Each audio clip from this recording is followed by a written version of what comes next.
Good evening, everyone. Welcome to LFC Transfer Room. I'm here tonight, joined by Sean, Menti, and Hassan to discuss the Premier League opener for Liverpool for tomorrow. 12:30 kickoff, of course. There couldn't have been any other way for us to start off another season.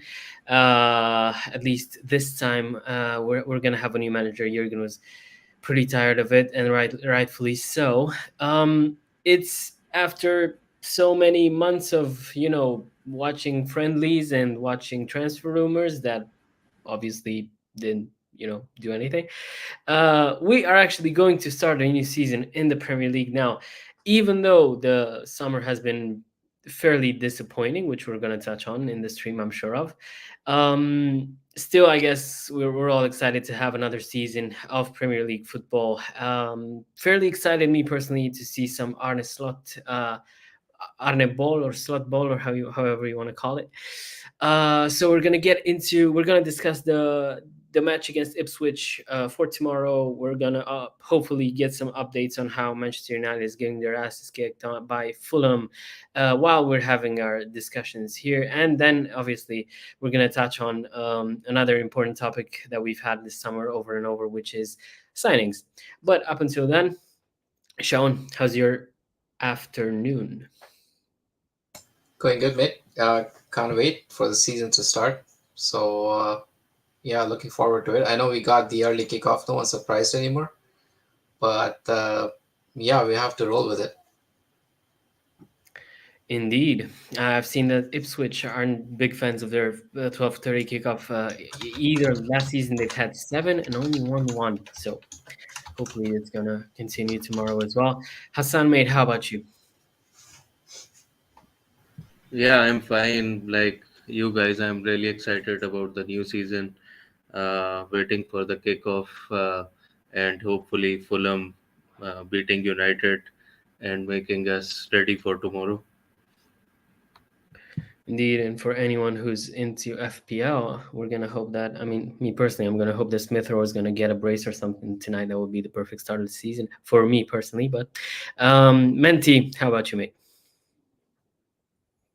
Man, super excited. I'm not gonna lie.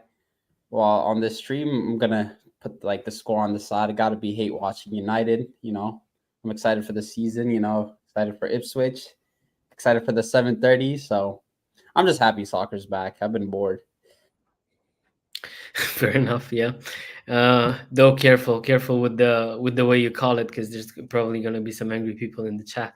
Uh, okay, well, one thing that I think we should get into from the get-go is the reports that we've had. I know it's the match preview, and I know we're gonna, people are gonna want to talk about the match for tomorrow. But there's been some updates in terms of the Georgian keeper Mamartashvili that Liverpool wants to sign. Liverpool want to sign. Sorry. There's been contradicting reports. I've read something today that was saying that the deal is basically off, and then I read something that it's basically done. So that was quite the turnaround in for like a 3-4 hours time frame. But if we're going to trust the latter, then it seems, Sean, that we are going to get Mamardashvili, which is an exciting signing. The Georgian keeper, as we've discussed previously, was probably one of the best players in that Euros this past summer. However, that's not necessarily the area that you'd expect us to get reinforcements in, isn't it? Because we've been waiting for a six for like 14 months now. Yeah, listen, I'm all for good, on this Mamadashvili. You want to sign a goalkeeper. I'm scared now. Ali is only 31, right? So having signed this guy, I mean, if we sign him now, I don't know if we're going to get him, but if we do, then the question I'm going to ask is Allison leaving next summer? Most likely, because he's not going to be loaned for 2-3 years. I think it'll probably be one season, right? So if Ali's leaving next summer, then are we ready for that? I don't know. I mean, this keeper looks good, but Premier League is not Euros, mate. I mean, it's more, but he's been good even in the league. But Alison's kind of done it for seasons, so that'll be a question and a concern there. But I can't put my head around like why I know the focus is on goalkeepers because probably Allison said something, and they're scampering and saying it's a big position we need to fill, and that's why they're being proactive, which is great. But I just can't get my head around the fact that we are going into this new season. We got a new manager, Arne Slot, and I think we are doing him dirty. I think we're doing him dirty because we were told, like the PPR was told that on X, and all the journalists were saying, oh, he's not gonna be the manager, he's gonna be the coach, and he won't be involved in the transfer activities. He will just be coaching the team, and Edwards and Hughes are gonna take the transfer duties. But now my man is, sitting in his first press conference and against Ipswich, and he has to defend why, what's his name, Zubi Mendy didn't want to move to Liverpool, and why, having not signed a player. The kind of questions he got was not related to really Ipswich. It was more like, do you agree the team's kind of worse now because you didn't make a signing? And this guy is like, no, it doesn't matter, and he's trying to block it as much as he can, but you can see it in his face, like, we need a number six. I mean, if Endo was so good, why didn't he play in the preseason, and why Gravenberch is playing in that role? I mean, I just don't get it. And I'm also seeing a lot of positive, like good positivity well, on Twitter, and I mean X and all the platforms. It almost feels like you're not with the side if you want signings, which is not true. I'm really looking forward to Arne Slot and his team, like, and how he sets up the team, because I've been to the game in Philly as well, and I really like what I've seen, right, against Arsenal in the preseason. So I'm really looking forward to the season, but I'm also gonna be, truthful, and I'm also gonna be wanting the signings and proper backing so that he gets onto the season, in a real, gives it a real fight.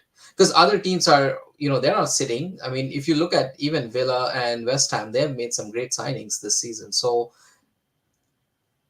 and on top of it, the contract situation, no one's even talking about this. Like, we have three major players sitting on their last year. Like, what are we doing here? Like, Salah, you have Van Dijk. Van Dijk came out the other day, and the guy is talking about signings. He's not even talking about, yeah, it was a chill session, I got my no, the first thing is like, you know what, we need players. Like even the players are getting frustrated. You can see it now. I mean, why would they come and talk about this in the presser? So we have Van Dyke, Trent Arnold. I think Trent's going, man. I mean, it feels like all the indications are like that. And then you have Salah. Like, what are we doing? Like, we got a new director of football, and he hasn't, neither has he got the contract sorted, nor has he got the players that he wanted. And we are putting all these stories in the press, and it all looks failure upon failure. Like, I don't know. Yeah. Yeah, there's a lot to unpack. I think I don't know. Part of me thinks that they were thinking of sorting out a few deals before getting to the contracts, which is different from the way that it's been done in the past, where we've just gotten the contracts out of the way and then concentrate on the signings. It seems like, I don't know. I don't want to be too definitive about it because we're still Hughes has just been here like a few months now, so I wouldn't want to be too harsh on him. But then you also can't criticize the way this summer's gone, because we've expected, honestly, I I didn't realistically think, with the way we were looking last season, that we're not going to sign a six. And I've seen some comments here from Rigo. I'm gonna try to get to them one by one. So, thing is, we didn't even know Zubimendi was an option, right? Until that came along, and Okay, when we heard this about him, this and this comment, yeah, and let me have the problem is this comment, and I'm not nothing against it, but I'm hearing this a lot. And Slot has come and said that himself. Who can improve us, boys? We don't have Mbappe and Bellingham and Chouameni and Kamavinga. We are not Madrid. There are players out there who can improve us. Come on, wake up. There are lots and lots of players that can improve Liverpool Football Club. If yeah, let's come out of this whole thing and hyping our own players like beyond belief. Like, let's see what's on the pitch. There are players out there who can improve us. It's just a matter of finding them and getting the deals done. Simple. Pave the money for them. Yeah, and the flaw I think, Rio, in this argument is that ever since last season, I think we've been arguing that our defense. You could see that we've been what's the word? We've been vulnerable in a lot of moments last season, right?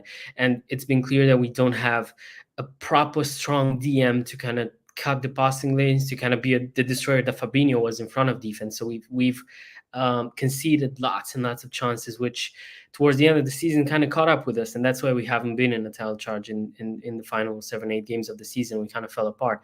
I think it's I think we that's why I think that playing with I mean, Gravenberg in a DM position, I would see, and I would think that he has the qualities to become a very good, very decent DM at least. But for someone who can come straight in and improve us, I think, as I said, we didn't think Zubimendi was a target either. And then when he came up, we were all excited about it. So I guess the thing is, we should be actively looking for someone, because it seems like we're just waiting for a DM to fall on our laps and think, oh, look, this guy's good. This is why I'm thinking I am excited, because we've seen what in the friendlies. I know that's not necessarily the best indicator, but we've seen that we can do so much damage on the counter with the likes of Mo Salah, Elliot, obviously being fed by Trent and McAllister from the back. But you kind of had to think about the fact that last season we've suffered a lot because we didn't have a DM that can play in, week out, and be the destroyer that we've had in Fabinho for so many years. So it's been, I feel like when Genie left, we were all saying that we haven't replaced Genie for a long time, and now it's almost like we've sold Fabinho 2 years ago, and he hasn't been replaced either. So that's why I feel like, I know that people want us, some people in our fan base, and I completely get that argument, want us to challenge for the league this season. I don't think that we can do that, mainly because as we've said last season, we kept on conceding chances, we kept on conceding goals, and at some point towards the end, it kind of caught up to us. And when we've missed so many chances against Everton, we've conceded twice out of almost nothing. But something happened and we conceded, like we always did last season, right? And so that's why I kind of feel in those type of moments, if you had a proper DM, maybe we could have, in so many other games last season, we could have held on for a draw. Maybe towards the end of the game we'd find something. But yeah, it's a lot to discuss in this match preview that we haven't tackled up until now. But Hassan, I'm gonna let you have your thoughts on this whole thing as well. We talked for like 15 minutes, me and Sean. Yeah, I was thinking, thank God this didn't happen last season when we needed a major revamp in the midfield. Old players were going out, and we needed players. We solidified many positions. One was left, and we even tried to sign DM and went all out for him. He again opted for Chelsea, and this season I thought with new people coming in with new ideas, and they knew the positions which were we needed to plug in.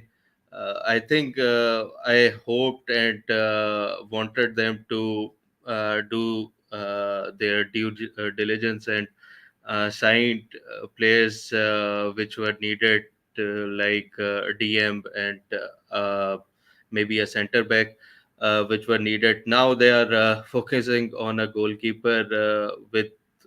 We have already three good goalkeepers in our system. One youth Brazilian keeper also. So I think now it seems like few years in we are going for opportunistic targets like Capco, Diaz, now Mamadashvili. Uh, I don't think we are going for the players which we really need. We seems to navigate through the transfer window and see which player.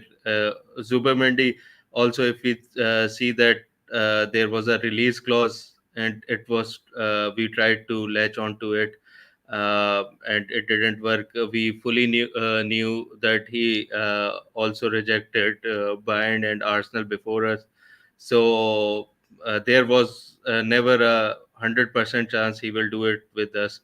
So that was the one position that we needed to focus upon, and we, I think, somewhat arrogantly thought that after all the competitions will go away, we have our target and we will lock in and uh, sign them, and then we will.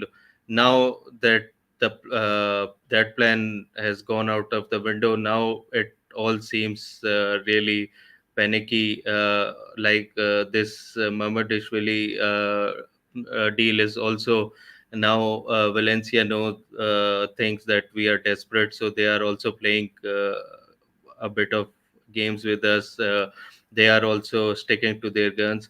So I think we have shown our hand, and now uh, these are the things which are annoying.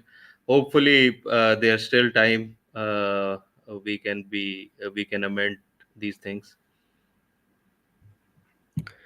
Yeah, it's close to how we felt in the last few summers as well, which is kind of the thing that's worrying me. But I guess I'm guessing we'll try and keep the some optimism for the next 2 weeks that something is actually gonna happen. So the thing is, for me, I've seen this coming from Paul. So the thing is, for me, if but and I've seen Chad also mentioning Bajcetic here as well. I think for me, if Bajcetic comes back and he's healthy and he plays close to what he played 2 3 years ago, I think he definitely has the potential to be one of the best young midfielders in the Prem. For me, when he had that breakthrough season 2 3 years ago before the injury, I thought he was just unreal for his age. But obviously since then he's been off the pitch for a pretty long time. So I don't know. I feel like with as I've said on stream before, I think we have someone like Endo who cannot play, uh, you know, uh, too many games in a row because of his age, and especially to perform at a high level. And then we also have Bajcetic, who's a bit younger than a bit younger than Endo, who's fairly young and is coming back after an injury. So it looks like you could try and rotate between two, but it never works like that. It never works like you'd expect it to work. So that's why I kind of think that we need a DM to improve us now, and someone to in the future we could obviously let go of Endo, which is like probably the thing that we've had in mind, and then we'd have Bajcetic and then another DM to kind of compete for a role, or maybe to play in both, or to have Bajcetic learn from someone who's a bit more experienced than him. Yeah, that's kind of what I'm thinking. Menti, I know you're a very optimist man in terms of transfers. I'll let you take the mic. I mean, for me, I'm not really surprised just because, I mean, our owners are FSG. We've literally been asking for a DM for 2 years now. Not surprised at all. Now they're going to use the excuse of, oh, we got to get these contracts done, blah, blah, blah. And prior to any of this situation, I was, I was saying, oh, Trent probably has a thought of leaving. And now it's more likely to happen. It's just like we're not showing any ambition or giving these guys any reason to stay. Like you guys were saying, Van Dijk's talking about transfers during his interview. Like, that's crazy. He's done this before, like throughout his career at Liverpool, like saying, hey, we need some players. Like, we need help. He was saying this last year too. So it's not surprising at all.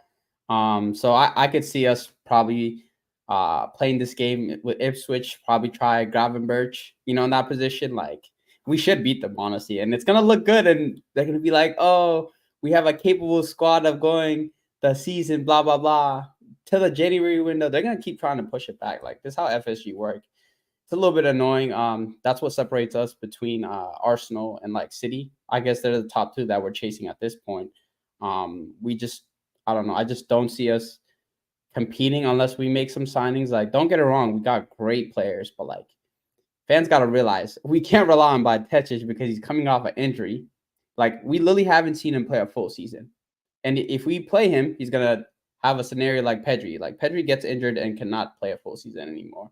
Um, but for me, we do have good squad players, but we need someone that could come in now and play that system with a double pivot. I also think we need other positions like center back and left back. Um, but at this point, I'll be happy for just a DM. Like, we went from asking for 3 positions to 1. It's a little bit pathetic. I mean, it just at the end of the day comes down to owners. If we want to be a top club, we got to act like it. And I hate to admit it, but like Arsenal are way ahead of us. I mean, what can we do if we keep doing stuff like this? We're just gonna get pushed back. People are like, "Oh, I'll be happy with top 4 because we got a new manager." Blah blah blah. Nah. That's a weak mindset. We're Liverpool. Act like we're a big club. There's reason players aren't coming. Like, unless we act like it, we're not. And we're probably gonna lose like either Salah, Van Dijk, or Trent next year. One of them or 2 of them will not be on our team, and we're not showing them reason to stay. So at the end of the day, blame it on the owners. Yeah, the thing that I've completely forgotten, it slipped my mind, is the fact that Verge has been, our club captain has been speaking about us needing transfers, and it's still like ignored. Which is, you kind of think about it, and that's also a thing to take into consideration when these players are going to have their contract talks, is the fact that, or maybe more of a question, have we wasted years of prime Salah, prime Van Dijk, prime Alisson by not strengthening enough to give them a chance to challenge for the big titles? Because I remember when, after we won the league, Lovren left, right? And I kept thinking, okay, well, we're going to sign a center back in the next few weeks because we obviously need one. And then we haven't signed anyone, which was weird. And I thought, okay. And then everyone kept on saying, no, we have a good squad. Like, we're going to do well. We're like, yeah, I know, I get it. Okay, fine. Maybe that'll be it. And then obviously we were unlucky with the injuries because we had like, I don't know, half the center backs out, and we played with Williams and Phillips as our center backs at Old Trafford towards the end of the season. We got top 4, but we were lucky to get that, right? And then in the following seasons, when we again needed to strengthen, again we haven't, and again it's been the same thing. So and you can almost feel it. So this is why the thing, I don't want us as a fan base to be divided and kind of, try to work together and accept criticism from each and every one of us. The thing is, I can already see, if we do well, which I expect us to do for like half the season, or 20 or like 30 games, as we did last season. If we're going to do well, everyone's going to say, see, we didn't need any signings. And then towards the end of the season, all those vulnerabilities that we've had for, as it was the case last season, are going to show. They're going to be more pregnant, and we're going to drop points. And then it's, we end the season on a low, after hyping it up all season. That's why I kind of think that you can get away with it for a while, but getting away with it for a whole season doesn't work. And I've said it last season on stream. We were first, and we were 4 points ahead of City when I said this on stream. I don't know why I need to mention that, but okay. What I said is, we've been fairly lucky to get to this point. So with the luck that we've had, it's either we win the league or we finish third.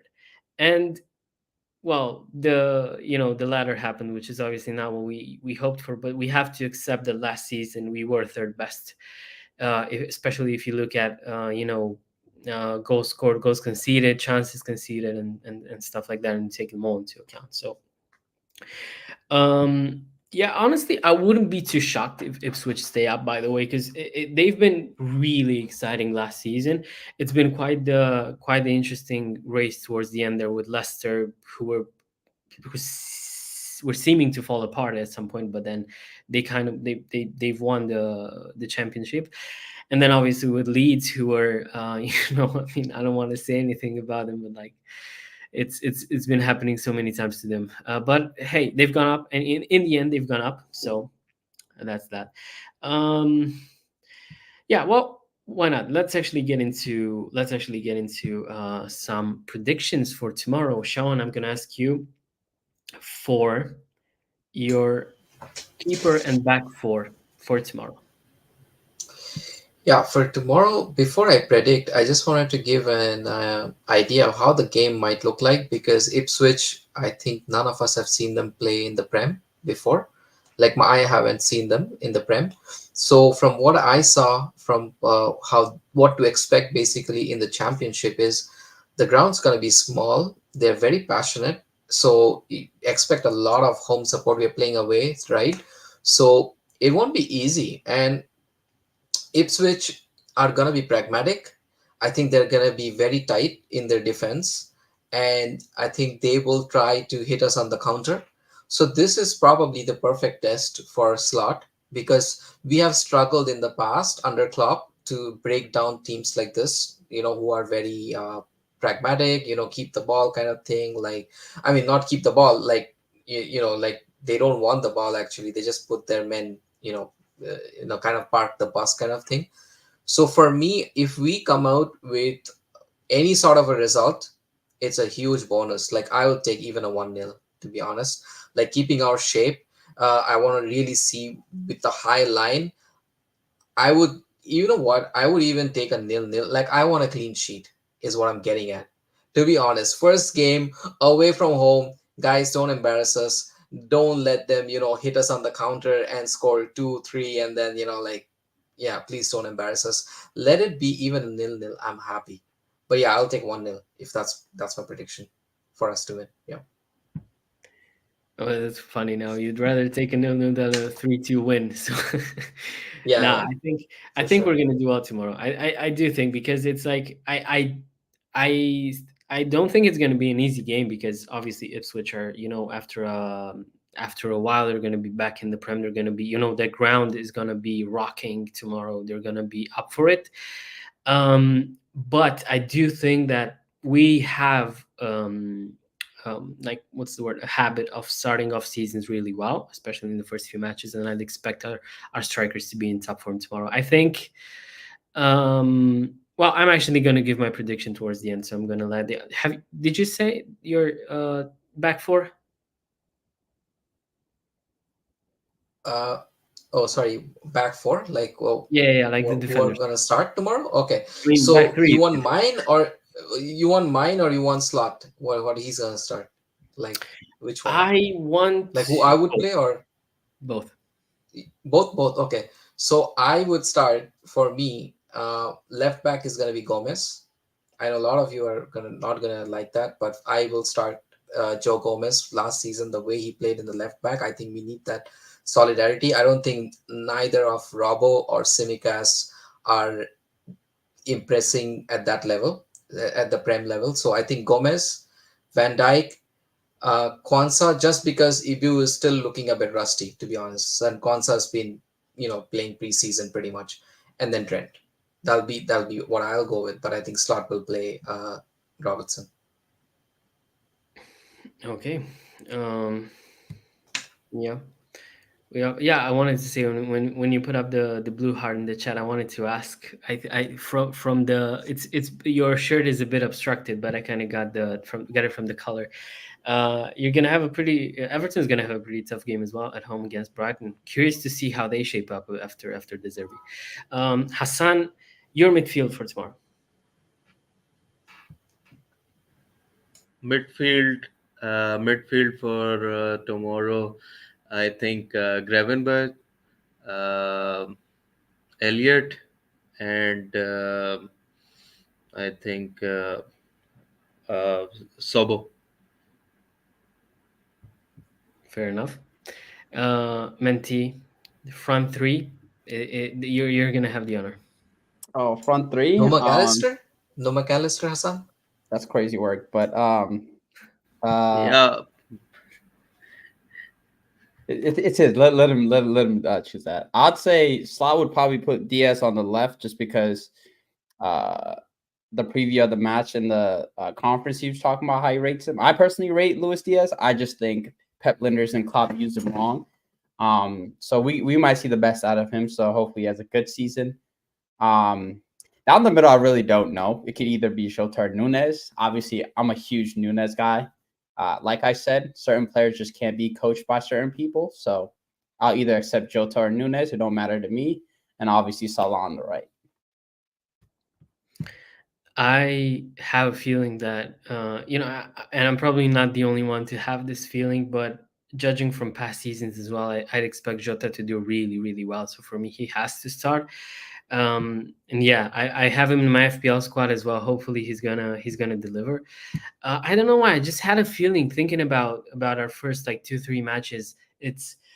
I think we've had, so the second match we're going to play home against Brentford, which Jota is again likes to score against them, and then on the third one we're going to play United away, which then again we remember Jota scoring a brace there when we won 5-0. So like I have a good feeling. That is a very bold statement. If you're gonna refer to only in the Prem or like all competitions, because like for me, Diaz, great, such a great player, completely exciting. Gets you all tingly when he starts to dribble on the left and get in, cut in. But he kind of lacks the end product, doesn't he? He seemed sharp in the friendlies, but probably that's going to be another conversation.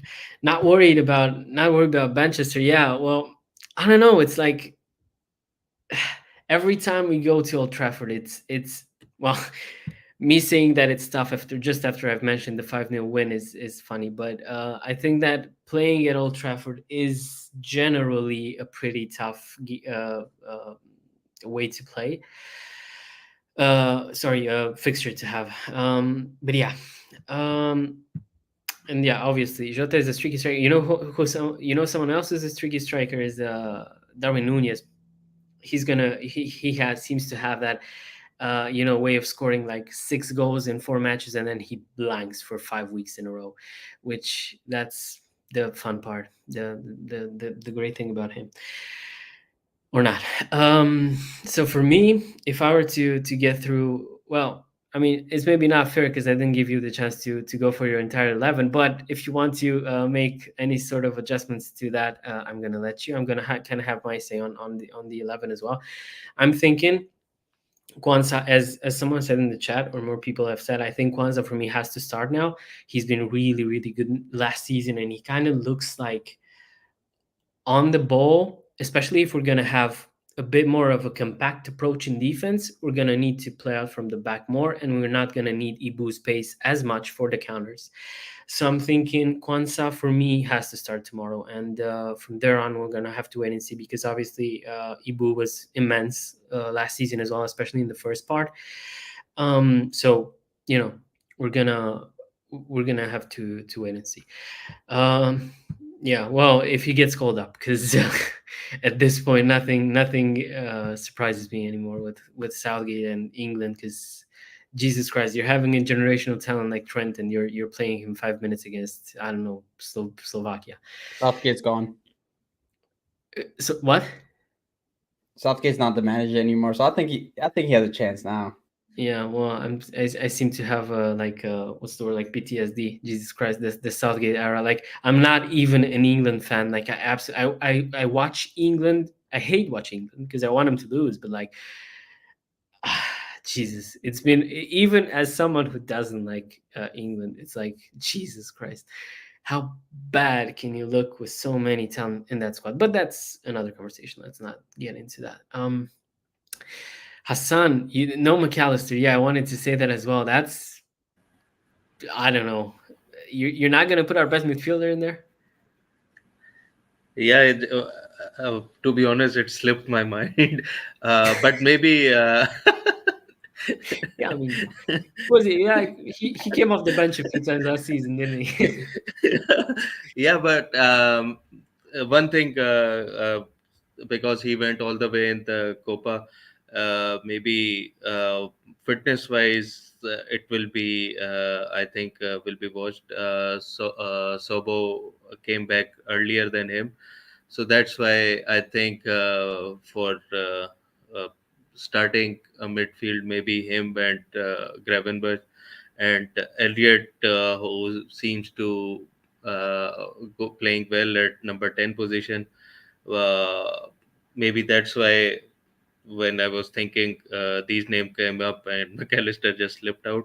Uh, uh, and I agree with the back four. I think it will be Konsa, Virgil, Trent, and I think Robbo will start.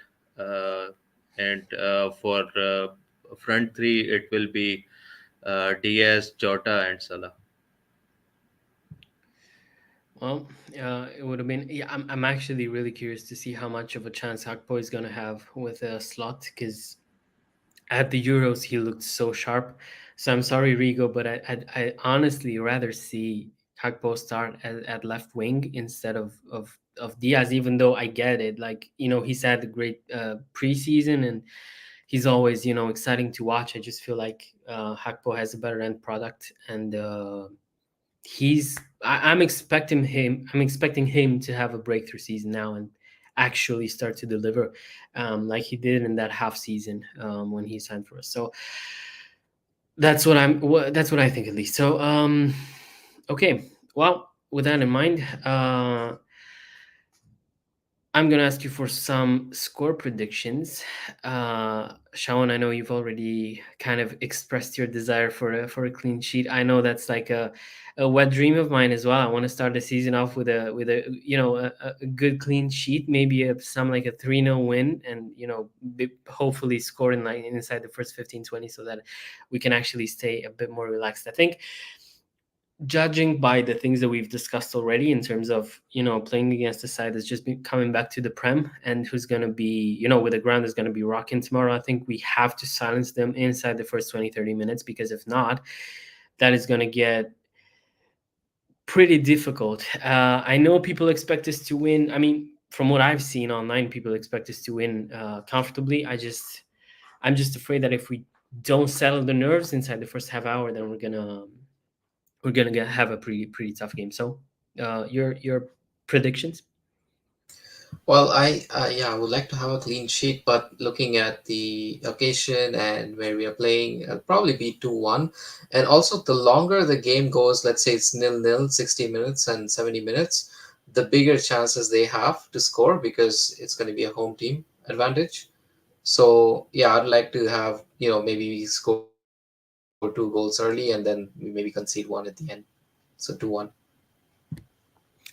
You just won't let go of that conceded goal, would you? Come on, let's be positive for at least the Well, first season, I at have least to for be that. realistic. I mean, I have to be realistic. It's not gonna be that easy, Like it's not gonna be like, given our past season, like we have not made any changes. It's gonna be the same players. Hopefully, the system's gonna be different this time, but we have always conceded. So let's see how this goes. Maybe they give me some confidence. So next time I'll predict a clean sheet. Yeah, the reason I'm kind of insisting on this, because I was fairly similar in thinking last season when we started off. I remember we had the game against Newcastle, and Yeah. I said it live on stream. You know what? I'm gonna be optimistic, and I'm gonna say we're gonna get a draw, and we ended up winning, and everyone kind of jumped on me saying, "See, you just gotta be positive, man." And I'm like, well, I mean, I'm guessing Liverpool are one of the few things in my life that I'm going to trust. I'm going to try and trust. So that's that. I would honestly, yeah, Everton have been really good last season, like towards the end, and even with the points deduction, they were. I don't know. I always thought they were a But bit didn't they lucky. sell a lot of their players this time around? Like Onana's gone. I think they're still relying on Calvert Lewin. They didn't sign a striker. I Yeah. think So Everton is going to be a bit of a challenge this season. I think. I remember, yeah, do you remember Calvert Lewin from under Ancelotti a few seasons back? That man Yeah, was insane. Like yeah, Calvert yeah. Lewin was, and I always thought he has so much potential, and not potential. He's kind of established already, but like he has the potential to score lots of goals. Last season, I think he kind of underperformed. He scored like 7 or 8 goals, and he created like 13 xg. So he kind of underperformed his xg. I wouldn't be surprised to see him do well this season, but yeah, that's a fair point regarding their offense. I just think that they're so Daesh is kind of sorted out the defense for Everton, and they look really Yeah. good. So I would expect them to finish top half of the table. So Top yeah, half. Okay. yeah, I That'll would be a good honestly see season. them finish ninth or tenth, like if they keep up, obviously the way they've with the form they've had last season. Now it's gonna be funny if they're gonna like be relegated or something. I'm gonna look like football. I'm thinking that's not gonna be the case. So 3-0 Liverpool. See, that would have been my prediction as well. Let's be try and be optimistic. Hassan, your thoughts? Yeah, I think it will be 2-0. But I really want a quick start, which will be ideal to settle the nerves, to quite making the crowd, the home fans, quiet and settle ourselves in. Uh, I think, and we should not concede early goal. That is the main point for me. That either we score earlier or settle in and score near to the half time and the second goal at the end of the game, so it's easier to digest. If they score first goal, then like last season, it will all do or die. So 2-0. Yeah. Okay. That was just funny. Sorry, the way you've paused a bit before saying that. Yeah. Um, man, yeah, Daniel, I think they were electric to watch towards the end of the season, Palace. Even though they were so lucky to get the 2-0 at Anfield, weren't they? Like, or 1-0, sorry, at Anfield. It's like we've missed chance after chance, but that's kind of been the thing that the norm for us towards the end of last season. Um, I see. I would, yeah, obviously I would think Jota starts as well, but I'm expecting Darwin or Nunez or however you want to refer him to him, to kind of get on a streak at some point. I don't know. For me, I'm very 50-50. Like last season, I tried to defend Dar and I defended Darwin, lots of times. I just feel that realistically it's do or die, make or break, whatever you want to call it. I think this is the season where if he doesn't turn up and if he keeps underperforming all those xg chances that he creates, I think we really have to have a conversation about him. But let's not be negative about it. Hopefully things are going to work out in the end. Menti, your score predictions and who scores for us tomorrow? Um, I don't know. I feel like we're gonna score a lot just because I just like the style of play. I've been saying like last year our style of play is outdated, and people kept calling me a hater for calling out Pep Linders. It's just he wrote a book about how he plays, so it wasn't hard to figure that out. But I think I could either see like a 3-1 or 4-1. I just think we'll just concede one because when I was watching that Sevilla game, it was like that one goal. I was like, bruh, it's like I mean, it is what it is. It just happens sometimes for us, whether it be the left or right. Um, a goal like that usually just tends to go in, but hopefully the nerves settle after that, and I feel like we have so much quality that I think players have to make a statement, and Slot wants to make a statement. I feel like they'll come out guns blazing. I think Salah will score probably. Jota, whoever starts is going to score up top, and I could see one coming either from the midfield or the left winger. But I mean, it's going to be a good game. But I could just see one going in because we always concede.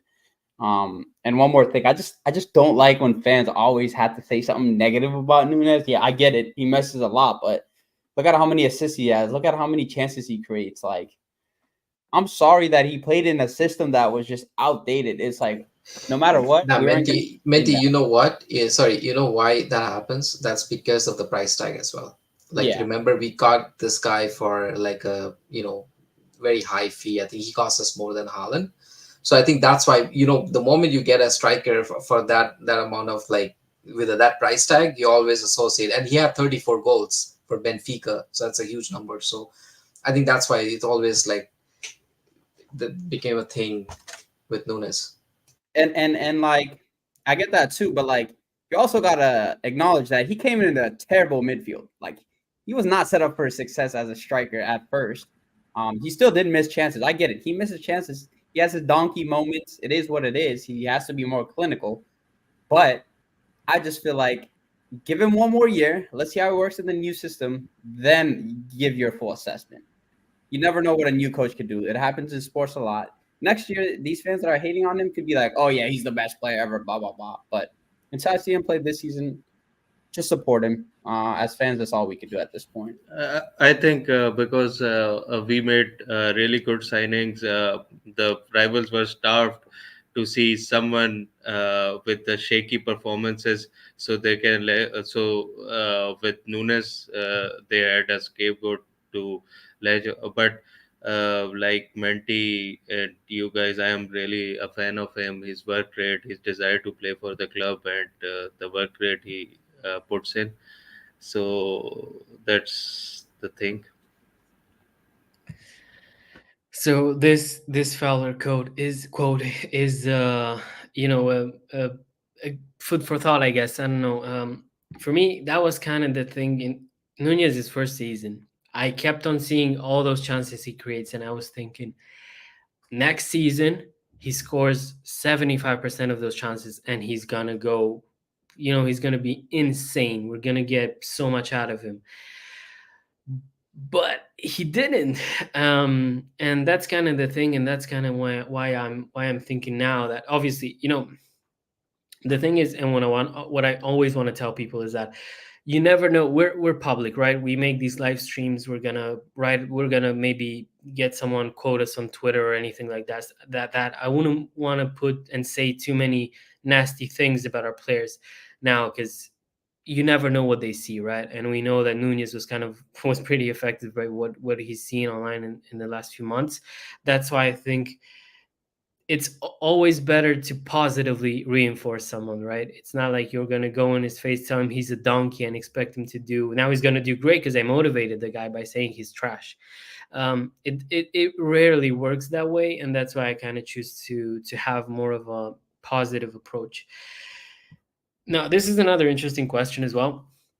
For me, when I've heard that we're going to play a 4-2-3-1 and we're going to have a 10, I've always thought that, oh, that's Soboslai's position. We're going to get so much more out of him from there. But now, with Elliot and the way he started the season, you think that he's going to have to start. So I'm going to ask you lads as well for the final question for this live stream. Who you're going to start in that 10 position? Sean?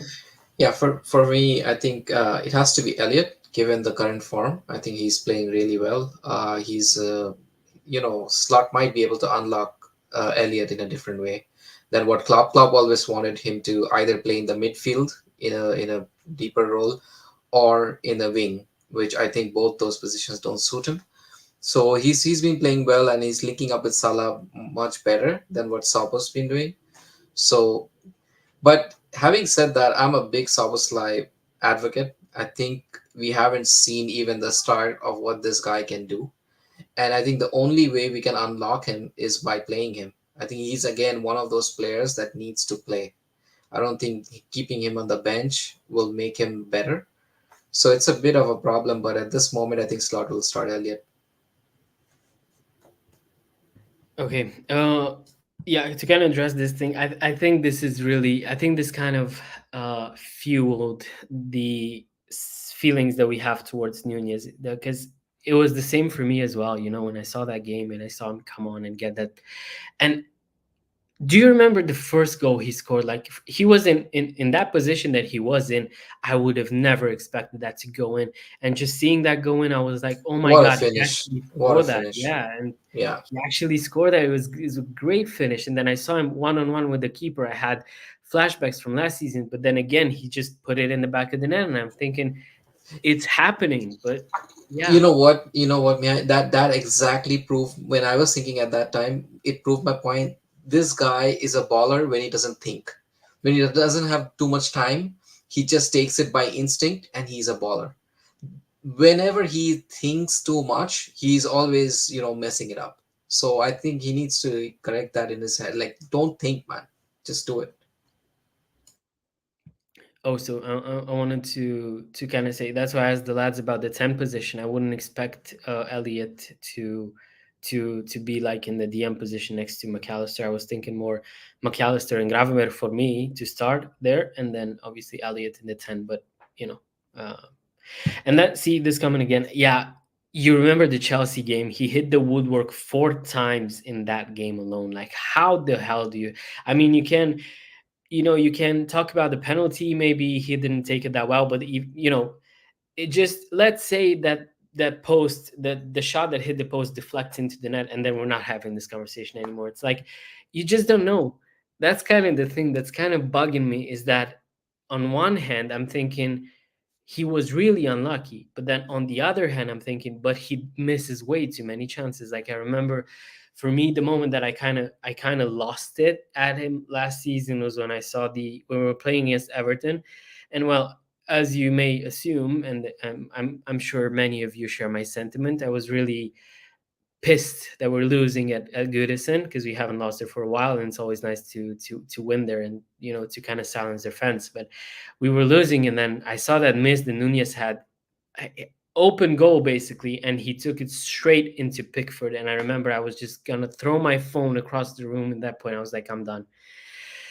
But then I calmed down, obviously, because you don't want to think things in those kind of moments. And I'm thinking, one more season, one more season, and it can all work out. So Hassan, I'm gonna ask you then, because again I've talked for 10 minutes. I'm gonna ask you who starts in that 10, or maybe you've talked about the midfield. Would you start Elliot then in the 10? Yeah, I think Elliot is showing that and making that position his own. He links up really well with Salah, and he seems to find the attackers in really good position, find them in goal scoring positions. The pass he gave to Carvalho to score the volley, it shows that he has a vision and cleverness to pick up the passes. I think Slot likes him also in that position. So I think Elliot will start on at number 10. All right. Um, that is a pretty good point as well. When you think about playing a newly promoted side, and maybe thinking Maka, Harvey, and Grav is a bit lightweight. I'm thinking I get what you're saying, but rationally, that shouldn't be a concern, right? Because you have McAllister, Premier League proven for so many years now. He's gonna, I think he's gonna do well in that midfield. He's not gonna get out muscled. Grav, I think as well. He's strong. He's pretty experienced for his age as well. Has played Champions League football for a while. And then you have Elliot, who's obviously been, in the Prem for so many years. So I'm thinking I get what you're saying in the terms that they look like fragile players, but I'm thinking, and young players as well, but I'm thinking that rationally that shouldn't be a concern, should it? But yeah, we're gonna have to wait and see. Menti, Elliot or Soboslai in the 10? Uh, Honestly, it's gonna be Sobozai. Like, I mean, there's nothing against Elliot, but like, Sobozai presses better. He's more physical. He's faster. He's a little bit more technical. Like, I know Liverpool fans don't want to hear it, but I don't know if you guys were watching games, but Elliot only started 11 games last year. Came off the bench like 23 times, and 4 of those games he didn't even play. So he has to win. So I feel like he's gonna start with Sobozai. And then I feel like it's going to be a game that we should win comfortably, and we're going to see a lot of Elliott. But I just feel like that position is going to be good for both of them, just because it's only going to make them better. So competition is good. Honestly, I don't care if Elliott starts, but I think Slot's going to go with Sobozai. Um, And in terms of back four, I think Ibu might start just because I love Kwanzaa. Kwanzaa's very young, but I'm taking a healthy Kanate any day. That's just his biggest issue. I'm not going to forget that performance in the Champions League final where he went 13 for 13 on winning all those duels. Like, let's not disrespect Ibu just because, hey, he had an okay second half. He's very injury prone. We all know that. Kwanzaa's doing great, and he's going to be the future of this team, but healthy Ibu is very good. Yeah, I have a feeling that at times, people, even in our own fan base, tend to do that. Like, let's not forget that Arsenal fans were hyping Saliba to be like the next Virgil, and we're saying that Saliba's better than Van Dijk or stuff like that in last season. And let's remember that Ibu started ahead of Saliba for so many years in France's national side. Now, not so much after the injury, but that's obviously because of the injury. So, I think I don't know. Yeah, well, that's fair. I'm thinking, well, it's a good headache to have, to be honest, and to have these, very good players and to try and think who you're gonna take from them. So, I don't know about you, but I'm pretty excited. The one thing that I just remembered though is that I'm working tomorrow when the game starts, so that's amazing for me. Wish me luck. I'm gonna have to find the stream or something because it's gonna be a bit more difficult, but.